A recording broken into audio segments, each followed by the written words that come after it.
Je n'ai jamais dit à mon fils ce que son père avait discrètement caché dans le vieux box de stockage. Après le décès de mon mari, mon fils a épousé une femme avide d'argent. Elle était attentionnée, serviable, toujours à mes côtés. Je l'ai laissé croire que j'avais besoin d'elle.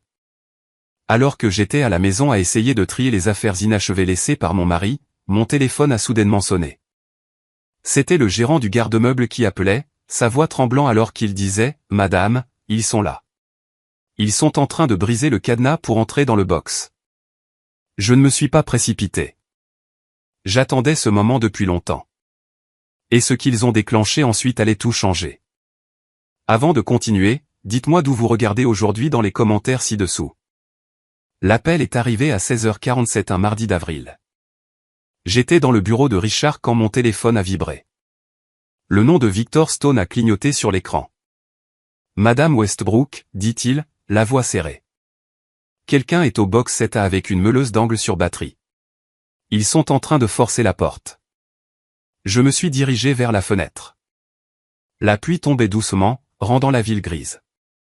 Qui est-ce, ai-je demandé, bien que je le sache déjà. Votre fils, madame, Trevor Westbrook. Il est avec une femme. Vanessa, bien sûr. Dois-je appeler la police, a demandé Victor. Non, dis-je calmement. Laissez-le finir. Verrouillez les portails extérieurs. Dites-lui que le système a mal fonctionné. Ne le laissez pas partir. Vous êtes sûr? Je suis sûr. J'ai raccroché et regardé le bureau. 15 mois depuis que Richard est mort ici. 15 mois depuis qu'il m'a remis la clé, les coordonnées et la lettre. Si Trevor trouve ceci, tu sauras quoi faire. Tout ce dont tu as besoin est déjà en place. J'ai ouvert mon ordinateur portable et affiché le flux en direct du box 7A. Les caméras étaient cachées dans les dalles du plafond. Trevor était agenouillé devant la porte en acier. La meuleuse d'angle hurlait dans ses mains. Il avait apporté 3 batteries supplémentaires. Cela allait prendre un certain temps. Des étincelles oranges jaillissaient alors que le disque de meulage mordait dans le métal. Son visage était tendu par le désespoir. Derrière lui, Vanessa se tenait les bras croisés, téléphone à la main, ennuyée, impatiente. Elle n'avait aucune idée de ce dans quoi elle venait de mettre les pieds. J'ai appelé Frank Donovan. C'est en train d'arriver, ai-je dit. Quand? Maintenant. Trevor vient de déclencher le protocole. Il est en train de couper la porte avec une meuleuse. Frank a expiré. 72 heures. 72 heures, ai-je répété. Vendredi soir, nous mettons fin à tout ça. On pourrait les arrêter maintenant, a-t-il dit. Nous en avons assez. Non, dis-je. Si on les arrête maintenant, Vanessa s'en sortira avec des charges réduites. Mais si on les laisse venir dîner vendredi et avouer devant la caméra, on les enterre. 25 ans, Frank, pas 5. Il resta silencieux. Tu peux tenir 3 jours de plus? J'ai regardé l'écran. Trevor coupait toujours. Vanessa vérifiait sa montre. Je gère ça depuis 8 mois, ai-je dit. Je peux gérer 3 jours de plus. D'accord, dit Frank. Je vais me coordonner avec le détective Moss. Unité en attente vendredi soir. Bien. J'ai raccroché et je me suis assise. Sur l'écran, Trevor a finalement percé la porte. Il a essuyé la sueur de son front et l'a ouverte. Il est entré. J'ai regardé son visage changer. Pas de coffre-fort, pas d'argent liquide, pas de certificat d'action, juste une petite table en bois et dessus, une seule photographie. Trevor l'a ramassée. Même à travers le flux granuleux, je pouvais voir ses mains trembler. C'était une photo de lui à 5 ans tenant la main de Richard, debout devant la scierie, souriant. Richard l'avait laissée là exprès. Trevor l'a fixée. Puis il l'a froissée et l'a jetée à travers la pièce. Où est-il? A-t-il crié, sa voix résonnant. Où est l'argent? Vanessa est entrée, a regardé autour d'elle et a sorti son téléphone. Trevor a donné un coup de pied dans la table. Il m'a menti. Où elle l'a déplacé? Elle savait. Calme-toi, dit froidement Vanessa. On va trouver une solution. Mais il ne connaissait pas la vérité. Richard avait déplacé le vrai coffre-fort 3 mois avant sa mort, 2 étages plus bas, derrière un faux mur. Ce que Trevor venait de forcer était exactement ce que Richard voulait qu'il trouve. Rien d'autre qu'un rappel de ce qu'il avait perdu. Et au moment où la meuleuse de Trevor a entamé cette porte, un fichier crypté a été envoyé à 3 endroits, le département de police de Portland, le bureau du procureur et le FBI. À l'intérieur de ce fichier se trouvait tout, des preuves vidéo du détournement de fonds de Trevor en 2017, des enregistrements de Vanessa et Doug Lacrane planifiant ma mort, une déclaration sous serment signée par Richard 2 semaines avant son décès. Le compte à rebours de 72 heures avait commencé. Trevor pensait avoir été déjoué par son père mort. Il pensait que j'avais déplacé l'argent. Il n'avait aucune idée qu'il venait d'entrer dans un piège qui allait le détruire. J'ai fermé l'ordinateur portable. 3 jours de plus. Et ensuite, je lui dirai exactement ce que son avidité avait coûté. Mais le combat n'a pas commencé ce mardi après-midi-là. Il a commencé 6 mois après les funérailles de Richard, par une chaude soirée d'août, lorsque Trevor l'a ramené à la maison. « Maman, je veux te présenter quelqu'un. » Je me tenais à la porte, regardant mon fils monter les marches du porche avec une femme que je n'avais jamais vue. Elle avait 32 ans, était blonde avec un sourire digne d'une publicité. « Voici Vanessa Clark, » dit Trevor d'une voix enjouée. « Nous nous sommes mariés la semaine dernière. » Mariés la semaine dernière? Pas d'invitation. Vanessa a tendu la main. Madame Westbrook, Trevor m'a tellement parlé de Richard. J'aurais aimé pouvoir le rencontrer. Sa poignée était ferme, ses yeux chaleureux, sa voix empreinte d'une sympathie parfaite. J'aurais dû faire confiance à mon instinct, mais j'étais seul, en deuil, et Trevor avait l'air heureux. Alors, j'ai souri. Appelez-moi Diane. Bienvenue dans la famille. Août est devenu septembre. Septembre est devenu octobre. Et lentement, j'ai commencé à m'effondrer. Cela a commencé par un épuisement que le sommeil ne pouvait réparer. Je me réveillais après 8 heures en ayant l'impression d'avoir couru un marathon. Mon café avait un goût métallique. Mes mains tremblaient. En septembre, j'ai raté une marche en descendant l'escalier. J'ai attrapé la rampe, mais ma hanche est devenue violette. Vanessa est arrivée avec des poches de glace. Diane, vous devez faire attention. Ces escaliers sont dangereux. En octobre, j'ai oublié un rendez-vous avec Patricia Howell, notre avocate. 30 ans de rendez-vous parfait disparu. Vanessa a suggéré un médecin. C'est probablement le stress. Je vais vous conduire. En novembre, j'ai laissé la cuisinière allumée, brûlant la soupe jusqu'à ce que l'alarme incendie hurle. Je suis resté là à fixer la marmite noircie, incapable de me souvenir de l'avoir mise là. Vanessa a ouvert les fenêtres, a fait du thé. C'est sérieux. Vous auriez pu déclencher un incendie. Peut-être avons-nous besoin d'autres arrangements, quelque part avec plus de soutien. Trevor a hoché la tête quand elle le lui a dit. Je l'ai vu depuis le couloir, la gratitude dans ses yeux. Et autre chose. L'espoir. L'espoir que j'accepterais. L'espoir que ce problème se résoudrait de lui-même. En décembre, mes mains tremblaient tellement que je ne pouvais plus tenir mon café. Vanessa a apporté des vitamines. Celle-ci aidait ma grand-mère. Prenez-en 2 chaque matin. Je les ai prises. Elle était de la famille. Ou du moins le pensais-je. Mais j'ai toujours été une observatrice. Même à travers l'épuisement, une partie de moi restait alerte. J'ai remarqué comment Vanessa préparait toujours mes vitamines, touchait toujours ma nourriture en premier, était toujours présente quand les symptômes s'aggravaient. J'ai remarqué comment elle parlait à Trevor, doucement. Des suggestions sur la vie assistée, des commentaires sur ma santé déclinante, des mots qui ressemblaient à de l'inquiétude mais qui ressemblaient à autre chose. J'ai remarqué comment elle regardait la maison, pas comme une famille, mais comme quelqu'un qui fait l'inventaire. Une nuit fin décembre, après que tout le monde se fut endormi, je suis descendu. La maison était sombre sauf la lumière de la cuisine que Vanessa avait laissée allumée. J'ai ouvert son flacon de vitamines, en ai versé une dans ma paume. Elle avait l'air normale. Mais les choses normales ne font pas trembler les mains. N'efface pas la routine. Ne vous font pas tomber dans des escaliers que vous avez montés 10 000 fois. J'ai trouvé un sac Ziploc, y ai mis 3 pilules, les cacher dans le bureau de Richard. Puis je me suis tenu dans cette cuisine sombre et j'ai pris une décision. J'avais besoin de quelqu'un qui savait comment découvrir la vérité sans faire de bruit. Quelqu'un qui comprenait que les gens dangereux sourient pendant qu'ils vous font du mal. Par l'embrasure de la porte, j'ai vu le manteau de Vanessa, son sac à main. Le flacon de vitamine placé là où je le verrais chaque matin. J'ai pris une vitamine de plus et je l'ai regardé se dissoudre dans l'évier, tourbillonnant comme le mensonge qu'elle m'avait servi pendant des mois. Le lendemain matin, je passerai cet appel. Mais en me tenant là à 2 heures du matin, j'ai cessé d'être juste une veuve. Je suis devenu autre chose, quelqu'un qui ne partirait pas sans bruit, quelqu'un qui riposterait. J'ai chuchoté à la pièce vide, je dois trouver quelqu'un en qui je peux avoir confiance, quelqu'un qui sait comment exposer la vérité sans faire de bruit. Et à ce moment-là, tout a changé. Le lendemain matin, j'ai appelé Frank Donovan. Nous nous sommes rencontrés dans un petit café du Pearl District à 6 heures du matin, avant le réveil de la ville. Frank était déjà là quand je suis arrivé, assis dans le coin du fond avec 2 tasses de café.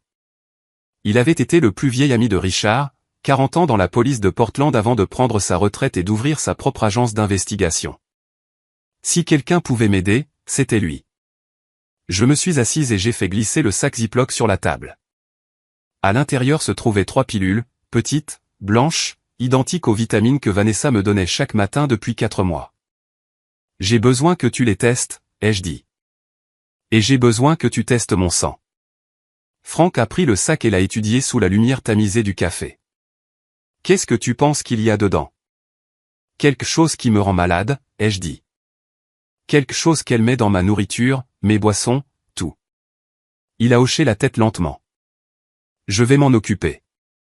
2 semaines plus tard, il a appelé. Viens à mon bureau, a-t-il dit. Tu as besoin de voir ça. Le bureau de Frank était au-dessus d'une librairie sur la 23e Nord-Ouest.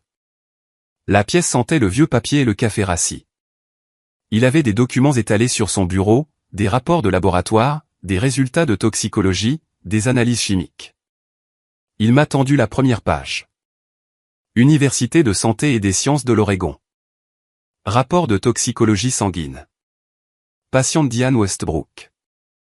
Date 15 janvier 2025. Concentration d'arsenic 0,8 mg par litre. Plage normale inférieure à 0,03 mg par litre. J'ai fixé les chiffres. Mes mains ont commencé à trembler. Tu es empoisonné, dit doucement Frank.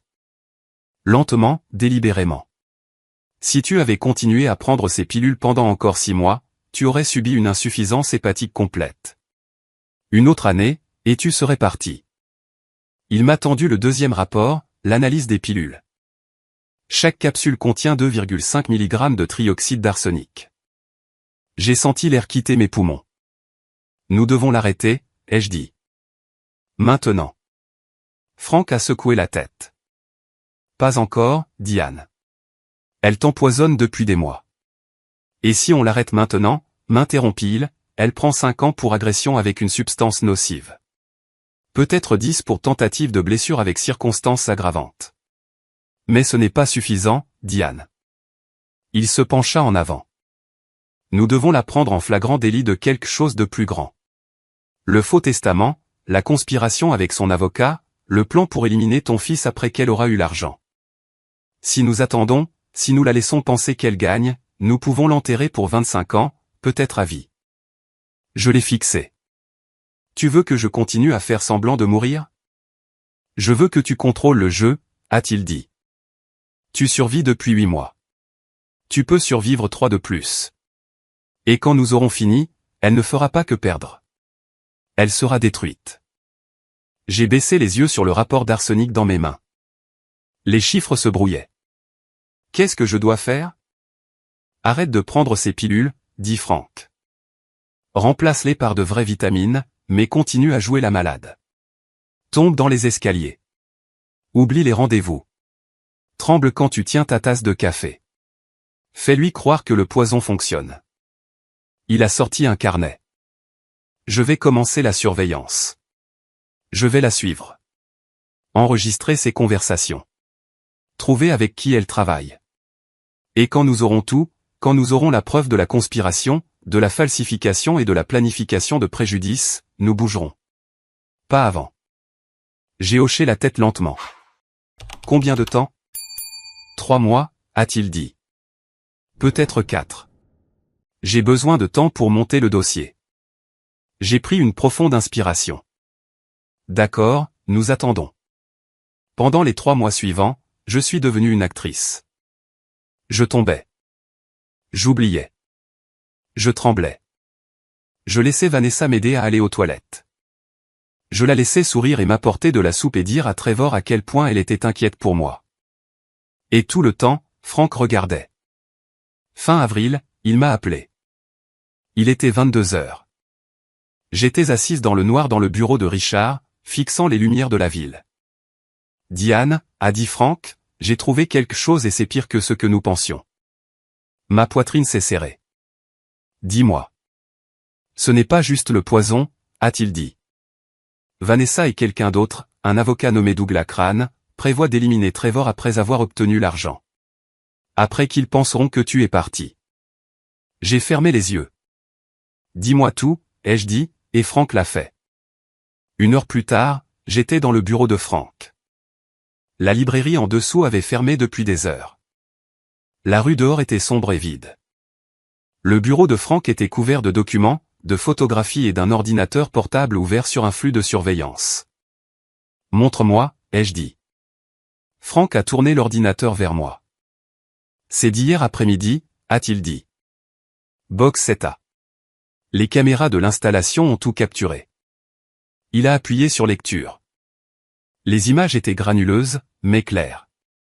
Trevor était agenouillé devant la porte en acier, une meuleuse d'angle sur batterie hurlant dans ses mains. Des étincelles oranges jaillissaient alors que le disque de meulage déchirait le métal. Derrière lui, Vanessa se tenait avec son téléphone, surveillant le couloir. L'horodatage indiquait 23 avril, 13h47. Il est resté là pendant 42 minutes, a dit Frank. A changé de batterie 3 fois. A finalement percé à 14h30. J'ai regardé le visage de Trevor sur l'écran, désespéré, déterminé. Et ça, a dit Frank, ouvrant un autre fichier. Il y a 3 semaines, Trevor a acheté une meuleuse d'angle sur batterie robuste et 6 disques de coupe de métal au Home Depot de Gresham. Payé en espèces. $240. Il m'a montré le reçu. L'horodatage était clair. 30 mars, 15h17. Il planifiait ça depuis des semaines, a dit Frank. J'ai fixé le reçu. Trevor avait acheté les outils il y a 3 semaines. La même semaine, la succession de Richard est entrée en homologation. Quoi d'autre, ai-je demandé. Frank a ouvert une deuxième fenêtre, des relevés bancaires. Le 15 mars, Trevor a transféré $5 000 à Brian Mills. La ligne mémo dit frais de consultation. Qui est Brian Mills? Agent de sécurité au garde-meubles. Frank a dit, 20 ans de métier. Casier vierge jusqu'à maintenant. Je suppose que Trevor l'a soudoyé pour regarder ailleurs. Il a cliqué sur une autre page. Et le 1er avril, Vanessa a retiré $50 000 en espèces du compte joint qu'elle partage avec Trevor. Aucune explication, elle est juste entrée dans la banque et l'a pris. J'ai senti ma poitrine se serrer. $50 000. Elle se prépare à fuir, ai-je dit. Ou à payer quelqu'un, a répondu Frank. Il a ouvert un 3e fichier, un fil de discussion par email récupéré sur l'ordinateur portable de Trevor. De Trevor Westbrook à Vanessa Clark. Date 20 mars 2025. Objet, pas d'objet. Es-tu sûr que ça va marcher? De Vanessa Clark à Trevor Westbrook. Date 20 mars 2025. Elle ne le fera pas. Elle s'affaiblit chaque jour. Tais-toi et suis le plan. J'ai relu l'email encore et encore. Elle s'affaiblit chaque jour. Vanessa avait été si sûre, si confiante. Il y a plus, dit doucement Frank. Il a sorti une photo de Vanessa assise en face d'un homme dans un café. L'homme avait la cinquantaine, les cheveux grisonnants, portait un costume. C'est Douglas Crane, a dit Frank. Avocat, droit des successions. Il a été radié en 2019 pour avoir falsifié des signatures sur des documents d'homologation. A récupéré sa licence il y a 2 ans. Et il travaille avec Vanessa. Ils se rencontrent tous les mardis et jeudis depuis 6 semaines, a dit Franck. Même café, 23e Nord-Ouest. Je la suis depuis février. Il a ouvert un autre dossier, plus de photos. Vanessa et Douglas à une table, des documents étalés entre eux. Vanessa lui tendant une enveloppe. Douglas hochant la tête. Que font-ils, ai-je demandé. Franck s'est reculé dans sa chaise. Il falsifie le testament de Richard, a-t-il dit. Change les termes, supprime les garde-fous qu'il a mis en place, facilite l'accès de Trevor à la succession sans condition. Mes mains se sont fermées en poing. Peut-on les arrêter? On peut, a dit Franck. Mais pas encore. Si on bouge maintenant, ils détruiront les preuves. Nous devons les prendre en flagrant délit. Nous avons besoin qu'ils présentent le faux testament au tribunal des successions. Et alors? Alors on les enterre, a-t-il dit. Fraude, conspiration, falsification. Vanessa part pour 25 ans. Douglas perd sa licence définitivement. Trevor devient complice. J'ai regardé l'écran, le visage de Trevor, le sourire froid de Vanessa, les yeux calculateurs de Douglas Crane. Combien de temps, ai-je demandé. Une semaine, a dit Franck. Peut-être 2. Ils vont vite. Je me suis levé. Mes jambes semblaient instables. Nous manquons de temps, ai-je dit. Franck a hoché la tête. Je sais, a-t-il dit. Mais nous sommes prêts. Je l'ai regardé, lui, les preuves étalées sur son bureau, les années d'amitié et de confiance entre lui et Richard. Merci, dis-je doucement. Il a hoché la tête. Finissons-en. Je suis rentré chez moi cet après-midi-là et je suis monté au bureau de Richard. La pièce semblait la même qu'il y a 15 mois. Le bureau en chêne, la chaise en cuir, la peinture de la rivière où il la met au lever du soleil accrochée au mur au-dessus du classeur. J'ai marché jusqu'à la peinture et je l'ai décrochée. Derrière se trouvait un petit coffre-fort mural. Richard me l'avait montré 2 semaines avant sa mort. Il avait écrit la combinaison sur une carte et l'avait glissée dans mon portefeuille. 1-2-0-1-1-2-4. 20 janvier 2024, le jour de sa mort. J'ai entré le code. Le verrou a cliqué. La porte s'est ouverte. À l'intérieur se trouvait une seule clé USB noire étiquetée de l'écriture de Richard. Pour Diane, si Trevor trouve le garde-meuble. Je l'ai sorti et je me suis assise au bureau de Richard. Mes mains tremblaient alors que je branchais le lecteur dans l'ordinateur portable. 3 fichiers sont apparus à l'écran. Fichier 1, Trevor détournement 2017.pdf, 47 pages, relevé bancaire, fausse facture, enregistrement de virement. Trevor avait volé 6 millions de dollars à Westbrook Timber and Real Estate en 2017. Il avait créé une société écran appelée Pacific Limbé Consulting et détourné l'argent de faux contrats vers ses comptes personnels. Il avait falsifié la signature de Richard sur 12 documents. Richard l'avait découvert fin 2017. Il avait confronté Trevor, l'avait viré, mais il n'avait pas appelé la police. Au bas du document, Richard avait écrit une seule ligne en rouge. Je lui ai donné une chance. Il l'a gâché. Fichier 2, le -plan du piège.docs. C'était le plan de Richard pour le box de stockage. Il avait transféré 18 millions de dollars en décembre 2023, 3 semaines avant sa mort. 8 millions en espèces, 7 millions en certificats d'action, 3 millions en titres immobiliers. Mais ce n'était pas tout. Richard avait écrit, la valeur nette totale de notre famille est de 32 millions de dollars. 18 millions sont maintenant sécurisés dans l'unité 7A, les actifs les plus liquides, les plus faciles à voler. Les 14 millions restants sont liés à la maison, aux actions de l'entreprise et à d'autres propriétés qui ne peuvent pas être facilement liquidées. J'ai déplacé les actifs liquides dans le garde-meuble parce que je savais que Trevor viendrait chercher. S'il essaie d'entrer par effraction, le piège se déclenchera. Au moment où une brèche non autorisée se produit, le système va, 1. Alerter Diane immédiatement. 2. Geler tous les accès de Trevor aux comptes familiaux pendant 72 heures. 3. Enregistrer la vidéo et l'audio de l'effraction. 4. Envoyer des copies de toutes les preuves à Patricia Howell, notre avocate, au FBI et au département de police de Portland. Au bas, Richard avait ajouté, Diane, si tu lis ceci, alors Trevor a trouvé le box et tu l'as arrêté. Je suis si fier de toi. Fichier 3, 2 testaments.pdf. Ce fichier contenait 2 documents côte à côte. Testament 1, vrai, daté du 15 décembre 2023, notarié par Patricia Howell, 60% de la succession à Diane, 40% à Trevor conditionnel à ce que Trevor termine sa réhabilitation et n'accède pas au garde-meuble pendant au moins 2 ans.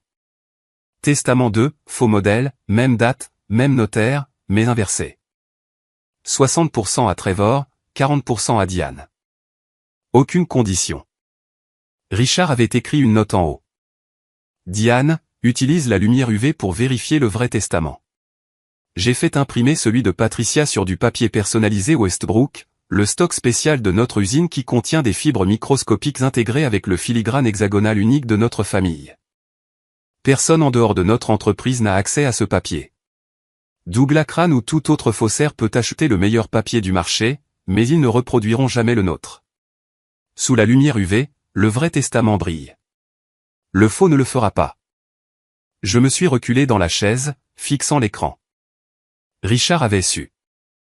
Il avait su que Trevor essaierait ça. Il avait su que quelqu'un l'aiderait. Et il avait construit un piège si précis, si hermétique qu'il n'y avait aucune échappatoire. J'ai fermé les fichiers et tenu la clé USB dans ma main. Puis j'ai ouvert le tiroir du bureau et sorti les 2 testaments, celui que Patricia Howell m'avait donné après les funérailles de Richard et celui que Trevor avait présenté il y a 3 mois, prétendant l'avoir trouvé dans un coffre-fort. Je les ai posés côte à côte sur le bureau. Il était temps de voir lequel était vrai.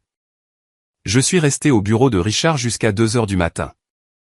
Les 2 testaments reposaient côte à côte sous la lampe de bureau, identiques, tous 2 datés du 15 décembre 2023, tous 2 notariés par Patricia Howell.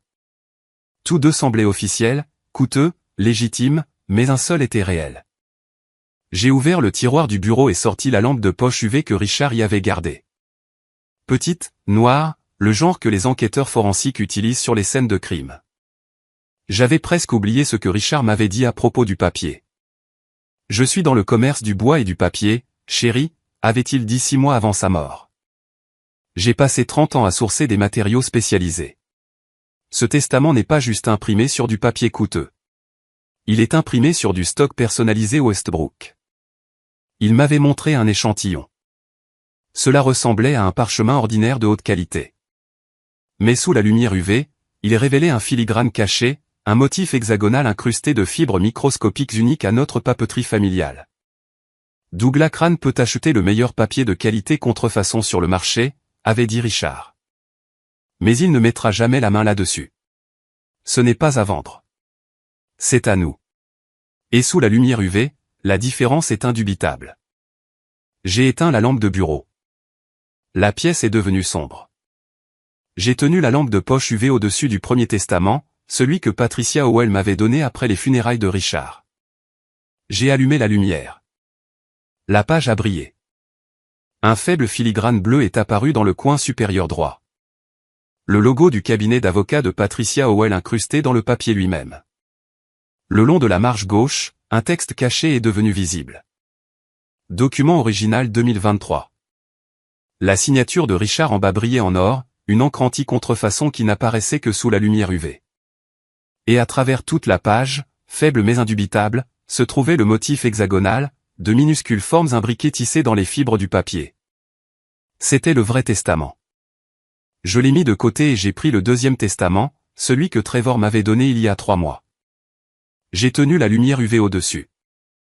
Rien. La page est restée blanche, vierge, ordinaire.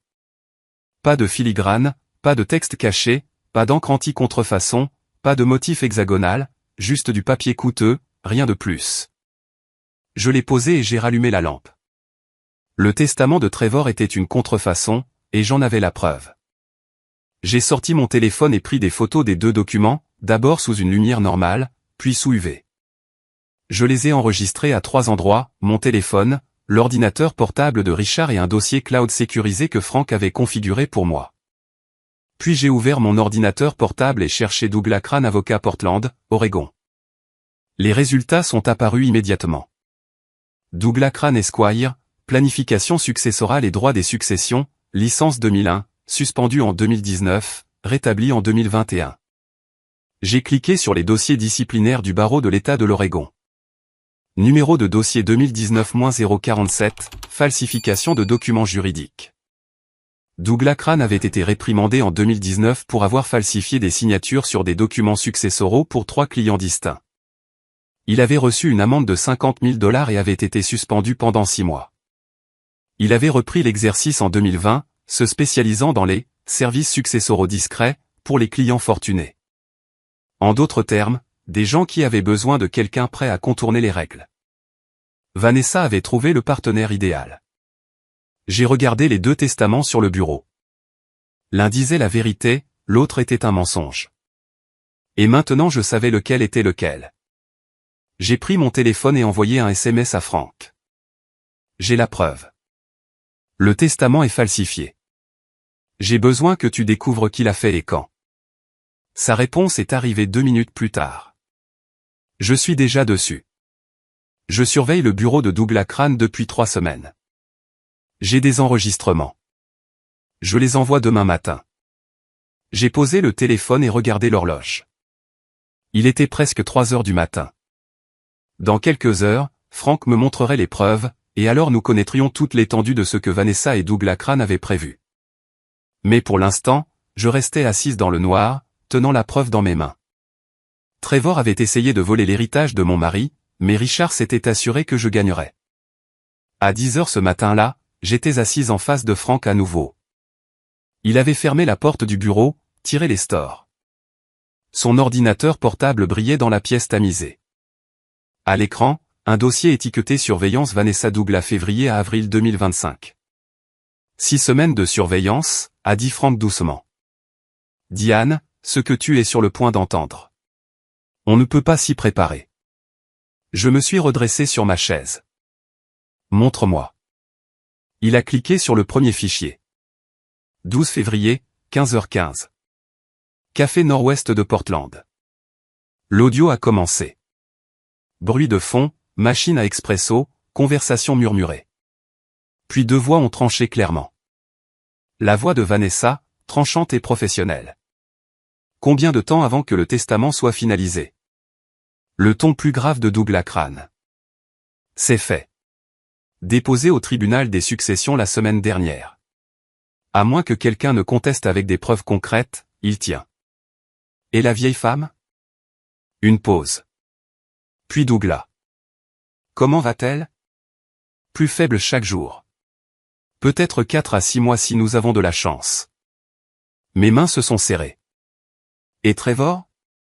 Le rire de Vanessa était froid. Il est utile pour l'instant. Après avoir accédé à l'argent du box, nous nous occuperons de lui. Frank a mis l'enregistrement en pause. C'était mi-février, 2 semaines après que nous ayons découvert la substance toxique. Joue le suivant, ai-je dit. Il a cliqué à nouveau. 26 février, même endroit. La voix de Douglas incertaine. Qu'est-ce que tu veux dire par s'occuper de lui? Allez, Douglas. Tu n'es pas naïf. Trevor est un handicap. Il est faible. Il parle quand il boit. Il n'est pas fiable.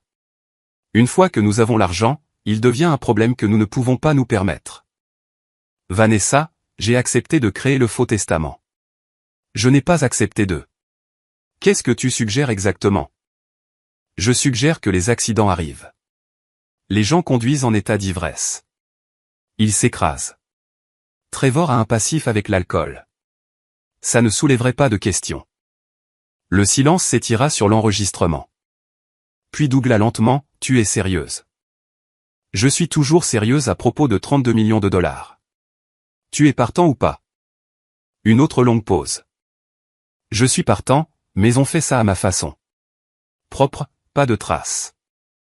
Frank a arrêté l'audio. C'est une conspiration pour commettre le crime ultime, Diane. Prémédité, calculé. Il y en a plus, ai-je dit, pas une question. Un de plus. 5 mars. Cette fois, la voix de Vanessa est passée excitée, énergisée. J'ai trouvé quelqu'un au garde-meuble. Brian Mills, agent de sécurité. Il laissera Trevor entrer par effraction, fera croire que Trevor a agi seul. Ensuite, Quand Trevor sera emmené, nous le ferons sortir sous caution. Et sa voix a baissé. J'ai dû me pencher vers le haut-parleur. Et puis l'accident. La veuve éplorée hérite de tout. Pas d'autre héritier. 32 millions de dollars, Douglas. On partage 60 à 40. Je veux 50. Bien. 50 à 50, mais Trevor doit être géré dans le mois après avoir sécurisé les fonds. Frank a fermé l'ordinateur portable. Le bureau semblait plus petit, l'air plus épais. Elle prévoit de l'éliminer, ai-je chuchoté. Mon fils. Elle l'a épousé pour accéder à la succession de Richard, et une fois qu'elle l'a, Trevor devient jetable. Pas juste prévoir, a dit Frank. Elle a déjà tout mis en mouvement. Le faux testament, le pot de vin à Mills, faire entrer Trevor par effraction dans le box. Tout est conçu pour lui donner un accès légal à l'argent, puis le supprimer définitivement. Je me suis levé, j'ai fait les 100 pas jusqu'à la fenêtre. Dehors, Portland traversait sa matinée ordinaire. Les gens achetaient du café, promenaient des chiens, vivaient des vies normales. La mienne était devenue tout autre chose. J'ai besoin que tu contactes le détective Sarah Moss, ai-je dit en me tournant vers Frank. Richard la connaissait de l'association des anciens combattants. Elle est digne de confiance. Fais préparer des mandats d'arrêt pour Vanessa, Trevor et Douglas. Charge de conspiration, fraude, tentative de préjudice. Quand? Vendredi soir. Je les invite à dîner. 19h, je veux que tu installes des caméras et un enregistrement audio dans ma maison avant. Je vais les confronter avec tout, le faux testament, les substances toxiques, ces enregistrements. Et quand ils seront pris devant la caméra en train d'admettre, Sarah et son équipe interviendront. Frank m'a étudié. Diane, c'est dangereux. Vanessa a déjà prouvé qu'elle est prête à faire du mal aux gens qui se dressent sur son chemin. Je sais. J'ai croisé son regard. Mais Trevor a besoin d'entendre ça. Il doit comprendre ce qu'est vraiment sa femme avant d'être arrêté. Et j'ai besoin que Vanessa avoue officiellement devant des témoins sans aucun moyen de nier plus tard. Frank a hoché la tête lentement. J'appellerai Sarah cet après-midi. J'ai sorti mon téléphone et tapé, Trevor, viens à la maison vendredi soir pour le dîner. Toi et Vanessa. 19h. J'ai besoin de discuter de la succession de papa avec vous deux. Ne refuse pas. C'est la dernière fois que je demande. J'ai appuyé sur envoyer. Le message a indiqué distribuer. Puis 3 points sont apparus. Trevor écrivait. Sa réponse est arrivée quelques instants plus tard. Maman, pourquoi maintenant? Tu nous évites depuis des mois. De quoi s'agit-il vraiment?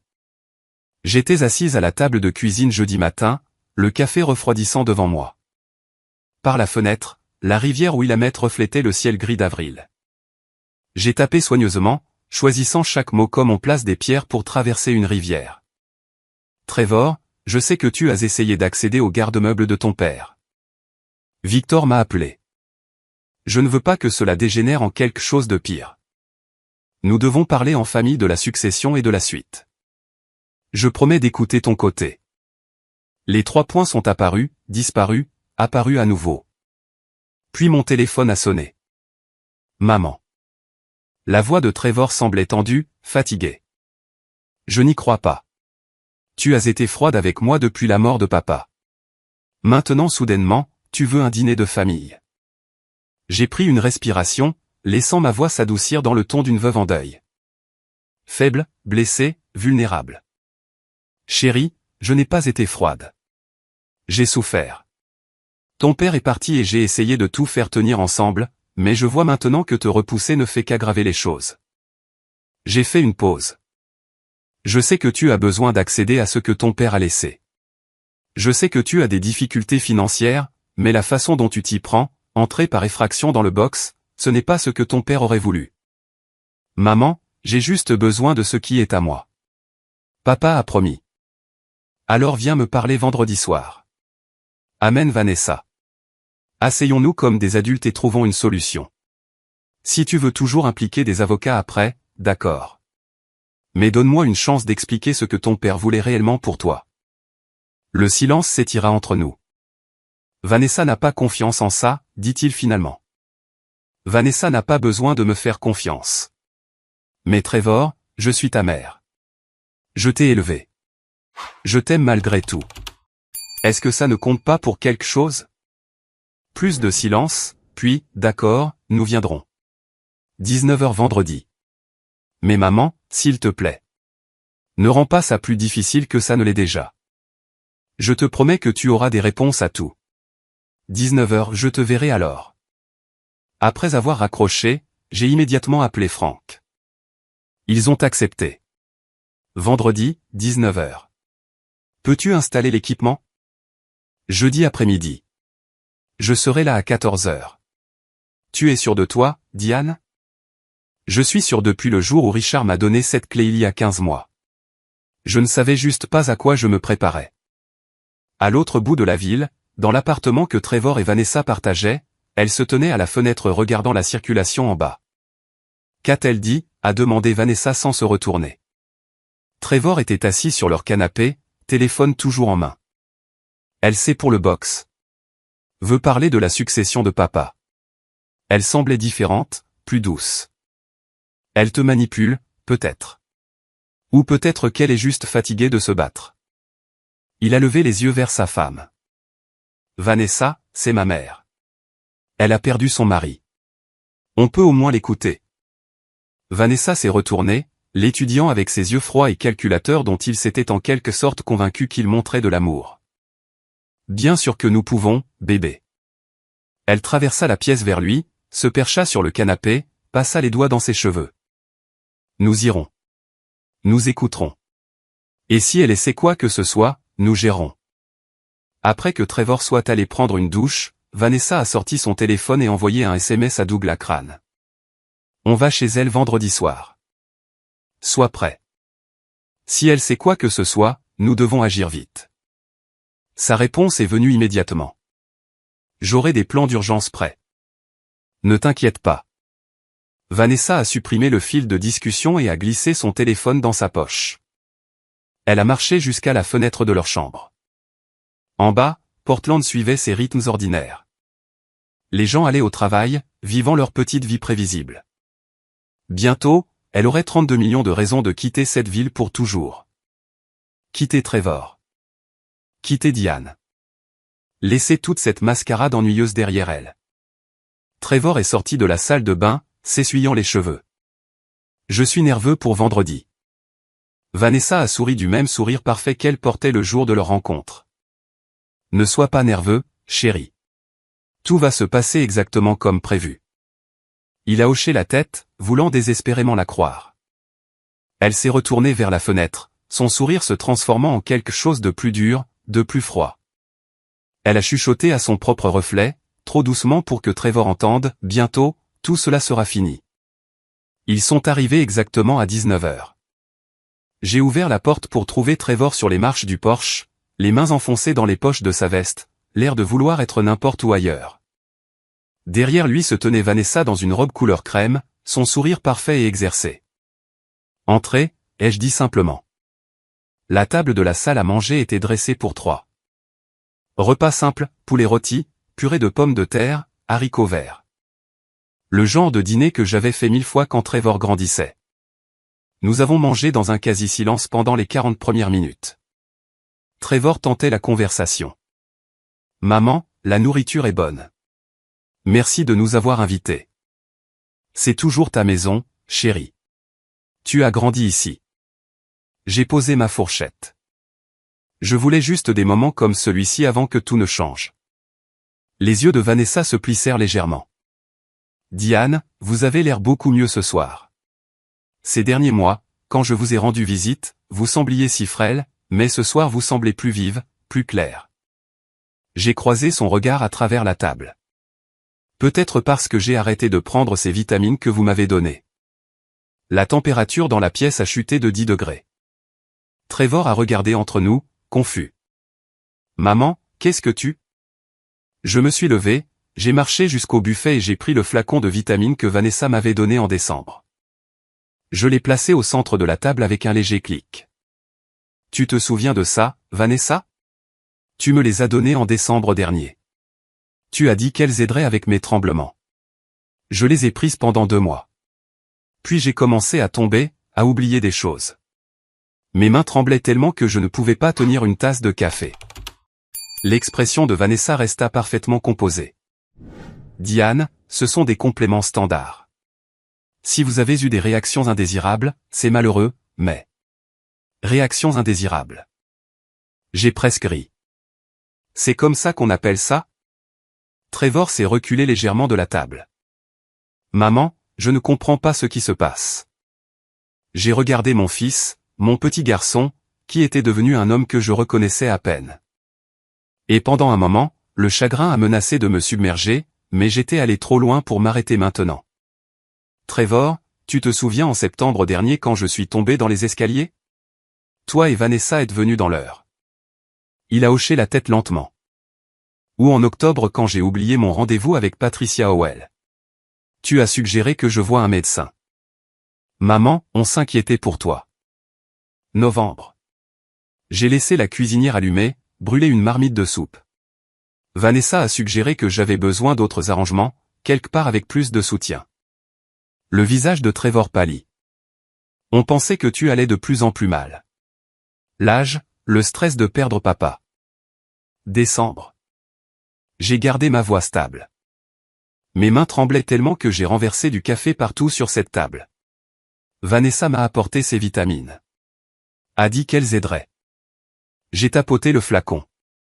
Sais-tu ce qui s'est passé après que j'ai commencé à les prendre? Personne n'a répondu. J'ai empiré, plus faible, plus confuse, plus dépendante. Je me suis penché en avant. Jusqu'en janvier, quand je les ai fait tester et que j'ai découvert exactement ce que Vanessa me donnait depuis des mois. Vanessa s'est levée brusquement. Je n'ai pas à écouter ces accusations. Asseyez-vous, ai-je dit calmement. Nous n'avons pas fini. Quelque chose dans ma voix l'a fait hésiter. Pour la première fois depuis que je l'avais rencontrée, j'ai vu une lueur d'incertitude traverser son visage. Elle s'est assise. J'ai marché jusqu'au buffet et j'ai pris 3 enveloppes en papier craft que j'avais préparées, chacune étiquetée clairement en marqueur noir. Enveloppe 1, la falsification. Enveloppe 2, le poison. Enveloppe 3, la trahison. Je les ai placées sur la table entre le poulet rôti et le flacon de vitamines. Trevor les a fixées. Maman, c'est quoi ça? C'est la vérité sur ta femme, sur la succession de ton père, sur ce que vous deux avez planifié. J'ai croisé le regard de Vanessa. Ou devrais-je dire ce que Vanessa et Douglas Crane ont planifié tout en t'utilisant comme leur pion. La tête de Trevor a claqué vers Vanessa. Douglas Crane? Qui est? On y viendra. J'ai pris la première enveloppe. Mais d'abord, parlons de falsification. J'ai regardé les deux. Mon fils qui avait choisi l'avidité plutôt que la famille et la femme qu'il avait épousée pour accéder à une richesse qu'elle n'avait jamais gagnée. Ma voix était de glace. Commençons par la façon dont vous avez falsifié le testament de votre père. J'ai ouvert la première enveloppe lentement, délibérément, les laissant regarder. Les laissant se demander quelles preuves j'avais rassemblées alors qu'ils pensaient que je mourrais. 2 documents ont glissé sur la table entre les assiettes, côte à côte, identiques en apparence. Ils sont tous deux datés du 15 décembre 2023. Tous deux notariés, tous deux portant la signature de votre père. J'ai regardé Trevor. Mais un seul est réel. Trevor s'est penché en avant, les étudiants. Ils ont l'air identiques. C'est le but d'une bonne contrefaçon. J'ai pointé le document de gauche. Ceci est le testament que Patricia Howell m'a donné après les funérailles de votre père. Il me laisse 60% de sa succession. 40% à toi, à condition de terminer ta réhabilitation et de ne pas accéder au garde-meubles pendant 2 ans. J'ai déplacé mon doigt vers le document de droite. Ceci est le testament que tu as présenté il y a 3 semaines. Celui que tu as dit venir du coffre-fort personnel de papa. Il inverse les pourcentages. 60% pour toi, 40% pour moi. Pas de condition, pas de période d'attente. C'est ce que papa m'a dit, dit Trevor, la voix montant. Il a dit que j'aurais la majorité parce que j'étais censé continuer l'entreprise. Ton père n'a jamais dit ça. J'ai gardé ma voix égale. Mais quelqu'un t'a convaincu qu'il l'avait fait. J'ai mis la main dans ma poche et j'ai sorti la petite lampe de poche UV. Il y a un moyen simple de déterminer l'authenticité. Ton père savait que des gens essaieraient de falsifier son testament. Alors, il a demandé à Patricia d'utiliser des matériaux spécialisés. J'ai éteint les lumières de la salle à manger. Dans l'obscurité, j'ai allumé le faisceau UV. Le document de gauche, ma copie, s'est animé sous la lumière ultraviolette. Des filigranes bleues ont fleuri dans le coin. Le sceau du cabinet d'avocat de Patricia Howell brillait. Un texte caché est apparu le long de la marge. Document original 2023. La signature de Richard scintillait en or. J'ai déplacé la lumière vers le document de Trevor. Rien. Le papier est resté blanc vierge. Pas de filigrane, pas de texte caché, pas de signature brillante, juste du papier ordinaire et de l'encre standard. J'ai rallumé les lumières. Trevor fixait les deux documents, le visage se vidant de sa couleur. Je ne savais pas, maman, je jure que quelqu'un m'a donné ce testament et a dit qu'il était légitime. Qui te l'a donné, Trevor? Il a regardé Vanessa. Tu l'as fait. Tu as dit que ton ami avocat l'avait trouvé dans le coffre de papa à la banque. Tu as dit que c'était le vrai. L'expression de Vanessa resta parfaitement calme. Trevor, ta mère te manipule. Je n'ai aucune idée de quoi elle parle. Si quelqu'un a falsifié un testament, ce n'était pas moi. J'ai sorti un deuxième jeu de papier de l'enveloppe. Des photographies de surveillance, 8 d'entre elles, chacune horodatée et datée. Je les ai étalées sur la table. Vanessa assise dans un café avec un homme d'âge moyen en costume coûteux. 8 février, 15h15. 15 février, 15h15. 22 février. Chaque mardi pendant 6 semaines. C'est Douglas Crane. J'ai dit, avocat spécialisé en droit des successions. Il a été radié en 2019 pour avoir falsifié des signatures sur des contrats immobiliers. Il a récupéré sa licence en 2020 et a immédiatement commencé à travailler avec des clients qui avaient besoin de solutions juridiques créatives. Trevor a ramassé l'une des photos. Ses mains tremblaient. Vanessa, qui est cet homme? Pourquoi le rencontrais-tu? C'est juste un consultant juridique. J'essayais de t'aider à comprendre la succession de ton père.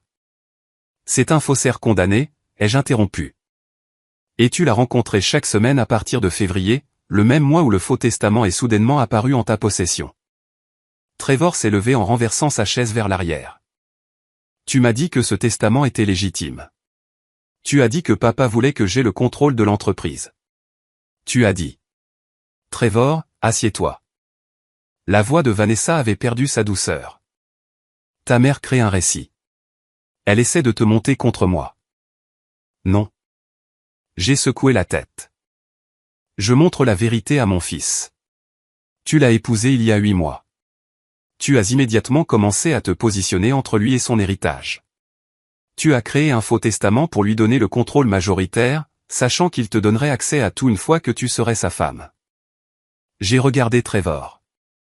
Ton père t'a laissé 40% fils, mais il l'a rendu conditionnel parce qu'il savait que tu devais prouver que tu avais changé par rapport à l'homme qui a détourné 6 millions de dollars en 2017.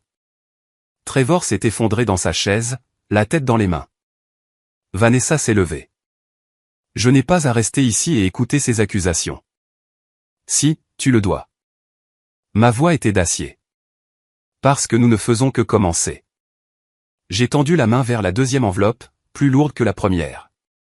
Nous avons parlé de falsification. Maintenant, discutons de ce que tu as mis dans mes vitamines ces 6 derniers mois. J'ai tendu la main vers la deuxième enveloppe. Mes mains étaient stables maintenant. Trevor était assis figé sur sa chaise, fixant les 2 testaments, brillant encore faiblement sous la lampe UV. Vanessa était devenue très immobile. Son visage était un masque prudent, mais je pouvais voir la tension dans ses épaules, la façon dont ses doigts reposaient trop légèrement sur le bord de la table. J'ai ouvert l'enveloppe et sorti une épaisse pile de documents médicaux.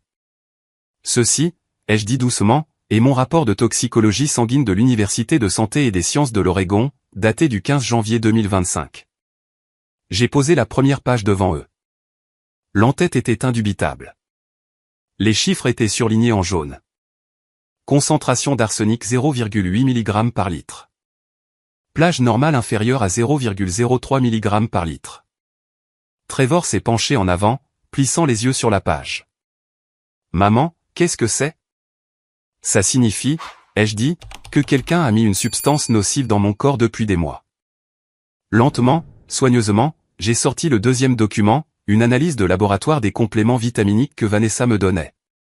Les mêmes vitamines qu'elle me tendait chaque matin avec un sourire et un verre d'eau. Chaque capsule contient 2,5 mg de trioxyde d'arsenic. Le visage de Trevor est devenu pâle. Non, non, ce n'est pas, à 2 pilules par jour, ai-je continué d'une voix calme, j'aurais subi une insuffisance hépatique complète dans les 6 mois. Arrêt total des organes en 1 an. Vanessa n'a pas bougé. Elle n'a pas cligné des yeux. J'ai plongé la main dans l'enveloppe une fois de plus et j'ai sorti un reçu d'achat. Je l'ai placé directement devant elle. Ceci, ai-je dit, est un reçu d'une entreprise de produits chimiques à Seattle, daté de juillet 2024, un mois avant que tu n'épouses mon fils. Ses yeux se sont baissés juste une fois. Article, trioxyde d'arsenic 100 grammes. Expédié à Vanessa L. Clark. Signature, Vanessa L. Clark. Carte de crédit finissant par 4829. Trevor s'est levé si vite que sa chaise a raclé le sol. Vanessa, dis-moi que ce n'est pas vrai. Elle l'a regardé. Son visage était encore calme, presque serein. Trevor, dit-elle doucement. Ta mère est confuse. Elle est malade depuis des mois. Tu l'as vu toi-même. Je l'ai vu, ai-je dit. Et tu t'es assuré que tout le monde le voit aussi. Je me suis tourné vers Trevor. Chaque fois que je tombais, chaque fois que j'oubliais quelque chose, chaque fois que mes mains tremblaient, elle était là avec de l'eau, avec des pilules, avec de l'inquiétude. Les lèvres de Vanessa se sont pincées en une ligne fine. Elle m'a rendu faible, ai-je dit. Elle m'a fait paraître incompétente. Elle t'a fait croire que je perdais la tête, et quand je serais parti, elle et Douglas Crane auraient tout contrôlé. La voix de Trevor s'est brisée. Maman, es-tu en train de dire qu'elle a essayé de t'éliminer? J'ai dit, oui. Le masque de Vanessa a finalement glissé. Sa voix est devenue froide. Tu étais sur le chemin. Tu n'avais pas besoin de 32 millions de dollars. Tu étais déjà vieille. J'accélérais juste les choses. Trevor a reculé en titubant comme s'il avait été giflé. Mais voilà le truc, ai-je dit en me penchant en avant. J'ai arrêté de prendre tes pilules en février. J'ai remplacé chacune d'elles par de vraies vitamines. Et depuis 3 mois, je fais semblant.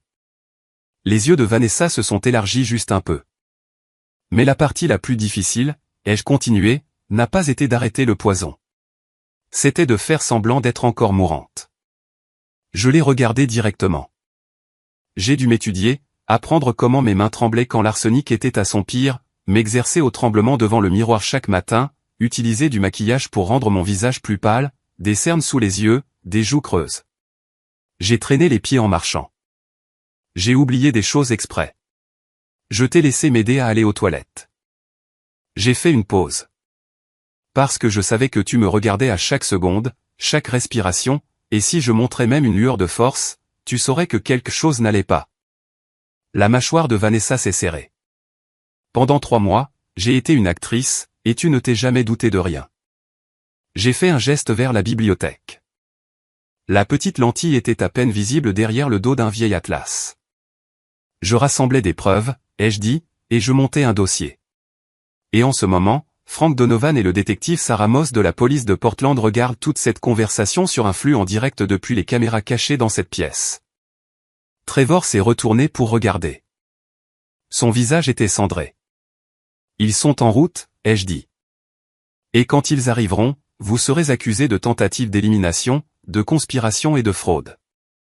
Vanessa s'est levée. Sa chaise a raclé le sol. Assieds-toi, ai-je dit. Elle ne l'a pas fait. J'ai tendu la main vers la 3e enveloppe. La dernière. Maintenant, ai-je dit, parlons de trahison. Et j'ai appuyé sur lecture. Si vous êtes toujours là, laissez votre devinette en une phrase. Quel était selon vous ce problème technique? Si vous étiez à ma place, que feriez-vous quand la vérité éclate enfin? Et juste une petite note avant la partie suivante, l'histoire qui suit comprend certains détails dramatisés à des fins narratives et éducatives. Si ce style n'est pas pour vous, n'hésitez pas à arrêter de regarder ici. La voix de Vanessa a rempli la pièce. Elle provenait des haut-parleurs cachés derrière la bibliothèque. Claire, froide, indubitable.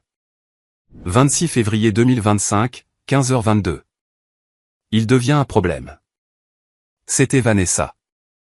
Plate, professionnelle. Alors nous le gérons, répondit Douglas Crane. La tête de Trevor a claqué vers le son. Comment? Demanda Vanessa. Un accident. La voiture sort de la route. Défaillance des freins. Ça arrive. Trevor resta figé. Et le timing? Une fois que nous avons le box déverrouillé. Une fois que nous avons les 18 millions de dollars, alors nous mettons ça en scène. Trevor pourra être la perte tragique de la famille en deuil. Vanessa a ri doucement. Il est faible. Il a volé 6 millions à son père et n'a pas pu les garder. Il est inutile maintenant. Trevor a reculé en titubant. Vanessa, tu allais me finir? Oui. Les yeux de Vanessa sont restés sur moi, froids. Vous planifiez cela depuis le jour où vous l'avez rencontré, ai-je dit. Le mariage, le testament, le garde-meuble. Une fois que vous aviez l'argent, il n'était qu'un autre obstacle. Trevor s'est effondré sur sa chaise, les mains sur le visage. J'ai arrêté l'enregistrement. Silence. Trevor a levé les yeux, les larmes coulant. Maman, je ne savais pas. Je le jure. Je sais, ai-je dit. Vanessa s'est levée. Sa chaise a raclé le sol. Assieds-toi, ai-je dit. Elle ne l'a pas fait. Elle s'est tournée vers la porte. 3 coups secs. La porte s'est ouverte. Le détective Sarah Moss est entrée, grande, le regard vif, le badge de la police de Portland à la ceinture. Derrière elle, Frank, 3 officiers en uniforme. Vanessa Clark, a dit le détective Moss, vous êtes en état d'arrestation pour conspiration en vue de commettre un préjudice, tentative d'élimination et falsification de documents juridiques. Vanessa n'a pas couru, n'a pas crié, est juste restée là. Un officier s'est avancé avec des menottes. Trevor Westbrook, a continué Moss. Vous êtes également en état d'arrestation pour conspiration, destruction de propriétés sécurisées et complicité de fraude. Le visage de Trevor s'est effondré. Non, s'il vous plaît. Maman, s'étrangla-t-il. Je suis désolé. Je ne savais pas. L'officier a tiré ses mains en arrière. Les menottes ont cliqué. Trevor est tombé à genoux, sanglotant. Alors qu'il conduisait Vanessa vers la porte, la radio du détective Moss a crépité. Moss, ici l'unité 4 APDX. Nous avons détenu Douglas Crane à la porte d'Alaska Airlines. Il tentait d'embarquer sur un vol pour Grand Cayman. Dans son bagage à main, 200 000 $ en espèces, le montant exact que Vanessa Clark a retiré du compte joint la semaine dernière. Nous avons également récupéré son ordinateur portable contenant des modèles de testament falsifiés avec plusieurs versions brouillons remontant à décembre et un sceau de notaire contrefait portant le nom de Patricia Howell. Il est en garde à vue. Le détective Moss m'a regardé et a hoché la tête. Tous les 3, Madame Westbrook. Et nous avons les preuves pour tout prouver. Frank s'est approché. L'effraction du stockage mardi a tout déclenché, a-t-il dit doucement. Quand la meuleuse de Trevor a entamé cette porte, le protocole de Richard a envoyé un fichier crypté au procureur, au FBI et à la police de Portland.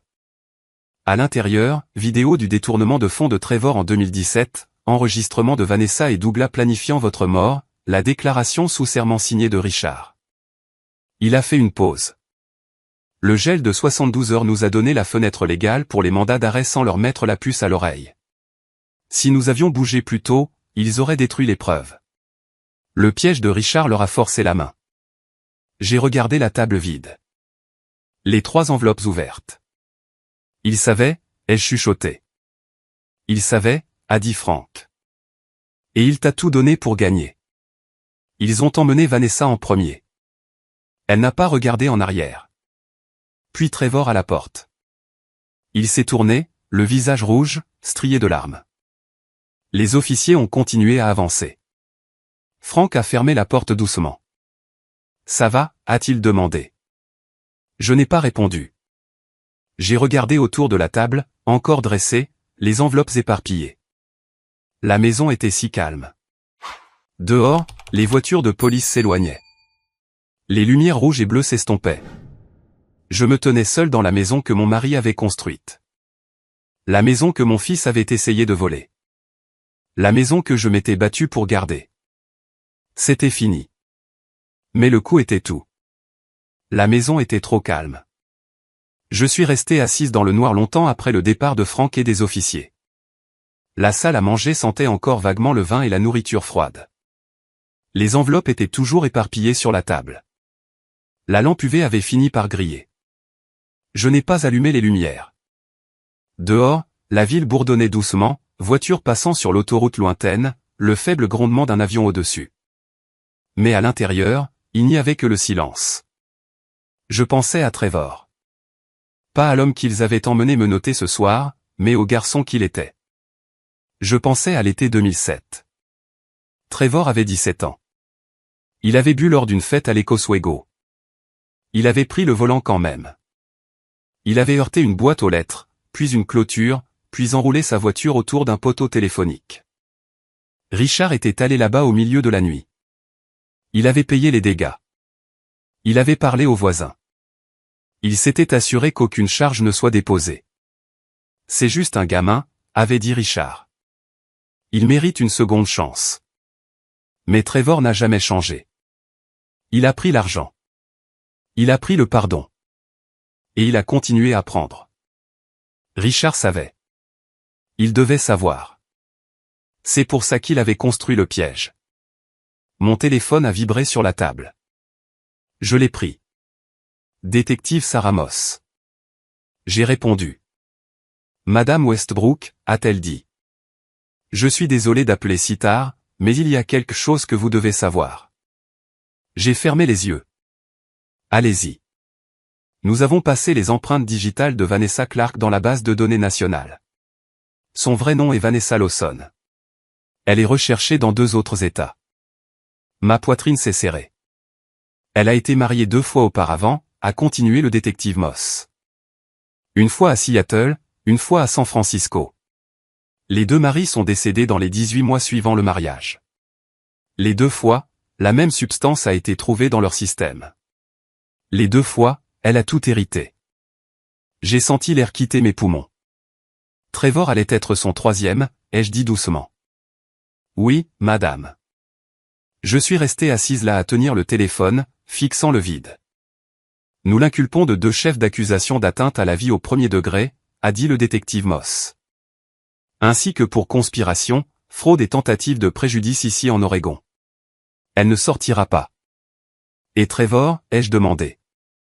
Il est détenu pour conspiration et destruction de propriété, mais d'après les preuves, il est clair qu'il ne savait pas pour ses plans de le finir. Le procureur envisage une peine réduite s'il coopère. J'ai hoché la tête même si elle ne pouvait pas me voir. Merci, détective. Madame Westbrook, dit-elle doucement. Vous avez fait la bonne chose. Je n'étais pas sûr de la croire, mais je l'ai remerciée quand même. L'appel s'est terminé. Je suis resté assise dans le noir pendant un long moment. Puis j'ai entendu la porte d'entrée s'ouvrir. Franck est entré.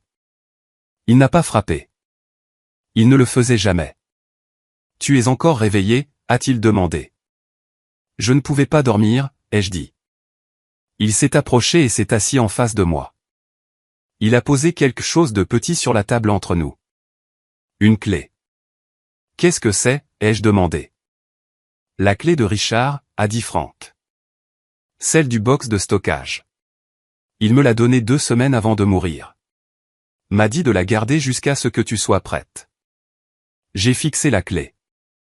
Elle était petite, en laiton, usée sur les bords. Il a dit que tu saurais quand le moment serait venu, a continué Franck. Et je pense que ce soir est ce soir. J'ai pris la clé. Elle était plus lourde que je ne l'imaginais. Il y a plus là-dedans que juste de l'argent, a dit Franck doucement. Richard t'a laissé quelque chose. Une lettre. Des instructions. Il voulait que tu la voies quand tout cela serait fini. Ma gorge s'est serrée. C'est l'heure, Diane, a dit Frank. Le garde-meuble de Richard t'attend. J'ai baissé les yeux sur la clé dans ma main, et pour la première fois de la nuit, j'ai ressenti autre chose que du chagrin. Je me sentais prête. Le garde-meuble se trouvait à la lisière du district industriel de North Portland, niché entre un dépôt de bois et une rangée de conteneurs d'expédition. Le bâtiment était en béton et en acier, fonctionnel, anonyme, oubliable. Frank s'est garé sur le parking à 9 h du matin. J'étais assise sur le siège passager, la clé en laiton encore chaude dans ma main. « Tu es prête ?» a-t-il demandé. J'ai hoché la tête. Je n'étais pas sûr de le penser. Victor Stone nous attendait à l'entrée, un homme aux cheveux gris dans la soixantaine avec un visage buriné et un presse-papier. Il gérait l'installation depuis 20 ans. Richard lui faisait confiance. « Madame Westbrook », a dit Victor en tendant la main. « Je suis désolé pour votre perte. » Richard était un homme bon. « Merci », ai-je dit. Il nous a conduits dans un couloir étroit éclairé par des néons. Nos pas résonnaient sur le sol en béton. Au bout du couloir, il s'est arrêté devant une lourde porte en acier. Box 7A. Victor a fait un geste vers le clavier. Votre mari a configuré cela lui-même. A dit que vous seul auriez le code. Je me suis avancé. Mes doigts ont plané sur les chiffres. 1 -2 -0 -1 -2 -4. Le jour où Richard est décédé. 20 janvier 2024. Le verrou a cliqué. La porte s'est ouverte. Je suis entré et je me suis arrêté. C'était le bureau de Richard. Pas une copie, pas une réplique. C'était son bureau reconstruit dans les moindres détails. Le bureau en chêne qu'il avait hérité de son père. La chaise en cuir avec l'accoudoir déchiré qu'il avait refusé de remplacer. La photo encadrée de nous le jour de notre mariage montée sur le mur à côté de la fenêtre. Sauf qu'il n'y avait pas de fenêtre, juste une peinture de la rivière Willamette au lever du soleil. Frank se tenait à côté de moi, silencieux. Au centre de la pièce se trouvait un grand coffre-fort en acier. Je me suis approché. La serrure à combinaison était déjà ouverte. Richard avait dû le laisser ainsi. J'ai ouvert la porte. À l'intérieur se trouvaient des piles d'argent liquide reliées et étiquetées. À côté d'elles, un portefeuille de certificats d'action dans des pochettes de protection, et en dessous, les actes de 3 propriétés, 2 à Portland, 1 à Bend. J'ai sorti l'enveloppe scotchée à l'intérieur de la porte du coffre. Pour Diane, quand tu seras prête. Mes mains tremblaient en l'ouvrant. L'écriture de Richard. Nette. Précise. Diane, si tu lis ceci, alors Trevor a trouvé le box et tu l'as arrêté. Je suis désolé de ne pas avoir pu faire cela moi-même. Je suis désolé de t'avoir laissé seul face à ce que j'ai toujours su qui arriverait. Trevor a lutté toute sa vie. Je voulais croire qu'il pouvait changer. Mais je devais aussi te protéger. C'est pour ça que j'ai construit cet endroit. C'est pour ça que j'ai tendu le piège. Dans ce coffre, tu trouveras 18 millions de dollars. 8 millions en espèces, 7 millions en certificats d'action, 3 millions en immobilier. L'argent est à toi. Fais en ce dont tu as besoin. Les actions sont pour Trevor. S'il les mérite, s'il change, s'il prouve qu'il peut être l'homme que j'espérais qu'il devienne. Sinon, fais en don. Construis quelque chose de bien. Il y a une clé USB dans le tiroir du bureau. C'est mon dernier message pour toi. Je l'ai enregistré 2 semaines avant de mourir. Je t'aime, Diane. Je t'ai toujours aimé. Richard. J'ai plié la lettre soigneusement, ma vision brouillée. Frank a mis une main sur mon épaule. Ça va? J'ai ouvert le tiroir du bureau. À l'intérieur se trouvait une petite clé USB noire étiquetée de l'écriture de Richard. Pour Diane, dernier mot. Je l'ai tenue dans ma paume. Elle était si petite, si légère, mais elle semblait porter le poids de tout. Frank, dis-je doucement. J'ai besoin de rentrer à la maison. J'ai besoin de regarder ça seul. Il a hoché la tête. Je te conduis. J'ai regardé la pièce une dernière fois. Le bureau, la chaise, la peinture de la rivière. Richard m'avait laissé plus que de l'argent. Il m'avait laissé un choix. Et je savais exactement ce que j'allais faire. 6 mois plus tard, octobre 2025, j'étais assise dans la galerie du tribunal du comté de Multnomah. La salle était plus petite que je ne l'imaginais. Des rangées de bancs en bois, de haut plafond, le sceau de l'État de l'Oregon montait au-dessus du banc du juge. La lumière du soleil filtrait à travers de hautes fenêtres, projetant de longues ombres sur le sol. Frank était assis à côté de moi. Il ne disait rien. Il n'en avait pas besoin. L'huissier a appelé la cour à l'ordre. La juge Maria Ansley est entrée, une femme dans la fin de la cinquantaine aux cheveux argentés et aux yeux vifs et stables. Elle avait examiné l'affaire pendant des semaines. Aujourd'hui, c'était le verdict. L'État de l'Oregon contre Vanessa Lawson, a annoncé l'huissier. Vanessa a été amenée en premier. Elle portait une combinaison orange. Ses mains étaient menottées devant elle. Ses cheveux blonds étaient tirés en arrière. Son visage était calme, presque ennuyé. Elle ne m'a pas regardé. La juge Ansley a lu les charges. 2 chefs d'accusation pour avoir mis fin à des vies au premier degré, Seattle et San Francisco. Conspiration pour mettre fin à une vie ici en Oregon. Falsification de documents juridiques. Fraude. Tentative de préjudice. Madame Lawson, a dit la juge, vous n'avez montré aucun remords. Vous avez démontré un schéma de manipulation, de tromperie et de préjudice qui s'étend sur plusieurs États et plusieurs victimes. Cette cour vous déclare coupable de tous les chefs d'accusation. Elle a fait une pause. Vous êtes condamné à 25 ans dans le pénitencier d'État de l'Oregon. Aucune possibilité de libération conditionnelle. Vanessa n'a pas tressailli. Elle s'est juste retournée et a marché vers la porte. En passant devant ma rangée, elle m'a jeté un coup d'œil, juste une fois. Ses yeux étaient vides. Ensuite, c'était Trevor. Il semblait plus petit que dans mon souvenir, plus mince. Ses cheveux étaient coupés courts.